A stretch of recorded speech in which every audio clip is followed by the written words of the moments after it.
చక్రాలు లేవు కదా, విష్ణు అయితే సంఖ్య చక్రాలు ఉండవు, ఇది లేవు కదా. నిజమే.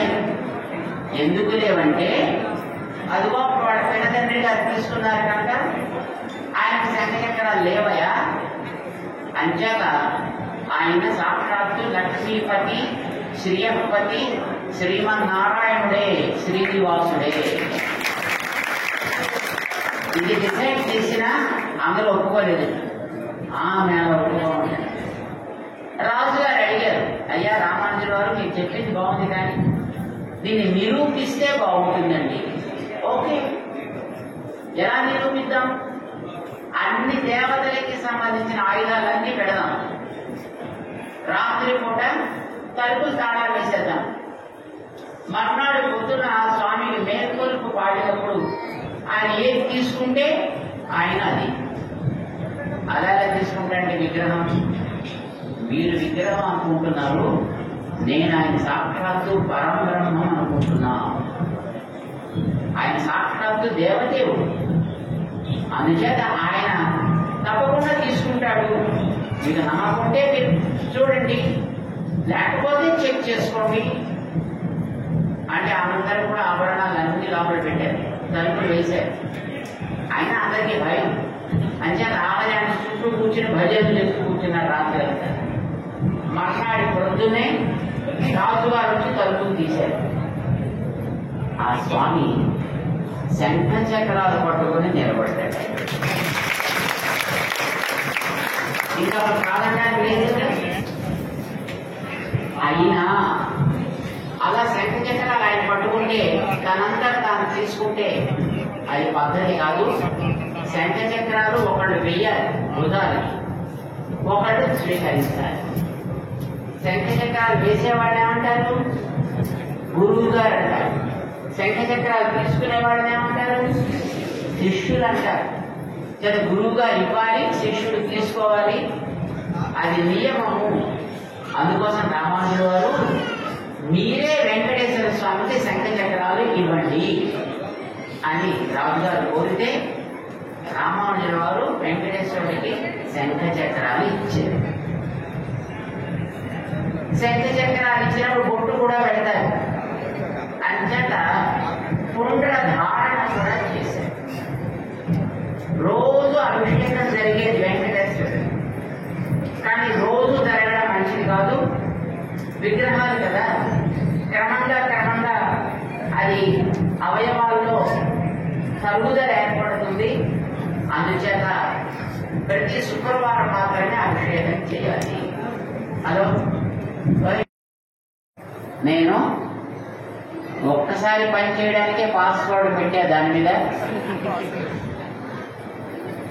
దానికి ఏమంటారు? Single time password. అది పెట్టి నీకు ఇచ్చానయా, అంచేత నువ్వు తర్వాత తీసుకున్నా అదేం పెద్ద నీకు పని లేదు. అలా కాదులే, పని చెప్పినా నేను దాన్ని నా దగ్గర అట్టే పెట్టుకుంటానులే. పెట్టుకో, నువ్వు పెట్టుకున్నా నీకైతే పని చేయదు.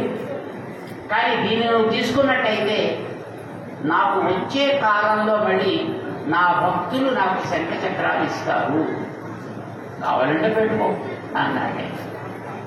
పెట్టుకున్నాడు, కానీ ఇప్పటిదాకా ఆయనకి అదేం పని చేయాల. మీలో తిరుపతి ఎంతమంది వెళ్ళారు? అబ్బో, మరి ఆ శంఖ చక్రాల పైన కొండ మీద ఎప్పటికీ ఉన్నది చూశారు అక్కడ? చూడ, ఈసారి వెళ్ళినప్పుడు చూడండి, అక్కడ శిలా తోరణం అని ఒకటి ఉంది కొండ మీద. తెలిసినా తెలీదా మీరు? వెళ్ళి చూడండి ఈసారి. శిలా తోరణం అంటారు. ఆ శిలా తోరణం పక్కన పెద్ద పెద్ద ఆకృతిలో శంఖ చక్రాలు ఇప్పటికీ ఉన్నాయి, కానీ ఉపయోగం లేదు. 2000 ఎకరాలకి ఎంత రావాలి దేవుడికి ఆస్తి? మినిమం 4 కోట్లు రావాలి ఏడాది. 4 కోట్లు వస్తే దేవుడికి ఎన్ని పనులు చేయొచ్చు? ఈ ప్రాంతాన్ని ఎంత బాగా డెవలప్ చేయొచ్చు. కానీ ఏం చేస్తాం? అది వీళ్ళు వాళ్ళు ఆక్రమించుకుని వీళ్ళ ఆదరు ముందాలు వెనకాతలు చూసుకుని దేవుడికి చెందించాల్సిన ఆస్తిని దేవుడికి ఇవ్వకుండా ఆక్రమించుకు తినే మనస్తత్వాలు ఏర్పడడంతో పాపం ఇప్పుడు వచ్చిన ఎమ్మెల్యే గారు పడితో డెవలప్ చేయాలి తంటాలు పడాల్సినటువంటి ఆలస్యం వచ్చింది. లేకపోతే దేవుడికి లోటు ఏమిటండి? 2000 ఎకరాలు ఉంటాయి. ఈ ఊరందరినీ కాదు, మొత్తం ఈ ప్రాంతానందరినీ ఆయన చక్కగా పాలించవచ్చు. అందరికీ ఎన్నో సౌకర్యాలు కలిగి, ఎంతో చదువులు అందరికీ ఉండేట్టు చేయొచ్చు, ఎన్నో ఆరోగ్యం ఉండేటట్టు చేయొచ్చు, ఎంతో మందికి ధార్మికత అలవాటు చేయొచ్చు, ఎంతో మందికి సంప్రదాయాన్ని నేర్పచ్చు, ఎన్నో చేయొచ్చు. ఆయన దగ్గర పాపం లీజుని తీసుకున్నాడు కొంత ల్యాండ్. ఎంత తీసుకున్నాడు అంటే 100 ధనుస్సుల పొడుగు, 100 ధనుస్సుల వెడల్పు. ధనుస్సు అంటే ఎంతో అది మీరు తర్వాత తెలుసుకోవాలి. 100 ధనుస్సుల పొడుగు, 100 ధనుస్సుల వెడల్పు ఉండేటటువంటి ల్యాండ్ నాకు లీజుకి కావాలయా అని అడిగాడు. అయ్యో పాపం ఎవరో కుర్రాడు బాగున్నాడు, గొంతులా ఉన్నాడు, జబర్దస్తిగా ఆక్రమించుకోకుండా అడిగి తీసుకుంటున్నాడు, మంచిది, పోనీ ఇద్దాము అని ఇచ్చాడు. వెంకటేశ్వర స్వామికి అవకాశం ఇచ్చాడు కనుక ఇప్పుడు ఈవేళ ఆయన మొత్తం ఆ కొండలన్నింటినీ పాలిస్తున్నాడు. ఎవరి వల్ల? వరాహస్వామి ఇచ్చిన పర్మిషన్ వల్ల. దానికి స్వస్థదారు ఎవరెంతకని? వరాహస్వామి, వెంకటేశ్వర స్వామి దానికి లీజు వెళ్ళినటువంటి వ్యక్తి. అర్థమైందా? అలా వచ్చినప్పుడు ఆయనకి అక్కడ ఆ లీజుకి ఇచ్చిన ల్యాండ్ లో గుడి కట్టించాడు తొండమాన్ చక్రవర్తి అనేటటువంటి పెద్ద మనిషి.